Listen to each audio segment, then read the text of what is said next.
আজি বহু বছৰ ধৰি জাঁজি নৈ প্ৰবল গৰাখহনীয়াৰ ফলত আমাৰ স্থানীয় ৰাইজৰ আশংকাৰ সৃষ্টি হৈছে আৰু দীৰ্ঘদিন ধৰি এই বৃহত্তৰ ৰাইজে ভুগি অহা পথটো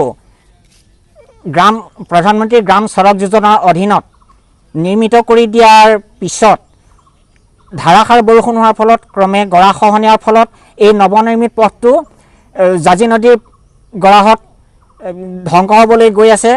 গতিকে আমি স্থানীয় ৰাইজে এই আশংকাৰ প্ৰতি আমি বিপদৰ প্ৰতি আমি সন্মুখীন হোৱাৰ কাৰণে আমি চৰকাৰলৈ আমি দাবী জনাইছোঁ যে আমাৰ এই নৱনিৰ্মিত পথটো ৰক্ষা হোৱাৰ লগতে আমাৰ স্থানীয় ৰাইজৰ স্থাৱৰ সম্পত্তিও যাতে আমাৰ ৰৈ যায়। গতিকে তাৰ কাৰণে আমি চৰকাৰলৈ আমি অনুৰোধ জনাইছোঁ। ইয়াৰ আগতো আমি চৰকাৰলৈ আমি দাবী জনাইছিলোঁ যে আমাৰ এই গৰাখহনীয়াৰ ব্যৱস্থা এটা ল'ব লাগে, কিন্তু কোন চৰকাৰে আজি 10-15 বছৰে কোনো ব্যৱস্থা গ্ৰহণ নকৰিলে। গতিকে পুনৰ আমি চৰকাৰলৈ অনুৰোধ জনাইছোঁ যাতে আমাৰ এই বৃহত্তৰ অঞ্চলটো জাঁজি নদীৰ গৰাহত যাতে আমাৰ জাহ নাযায়, তাৰ বাবে আমি চৰকাৰলৈ অনুৰোধ জনাইছোঁ।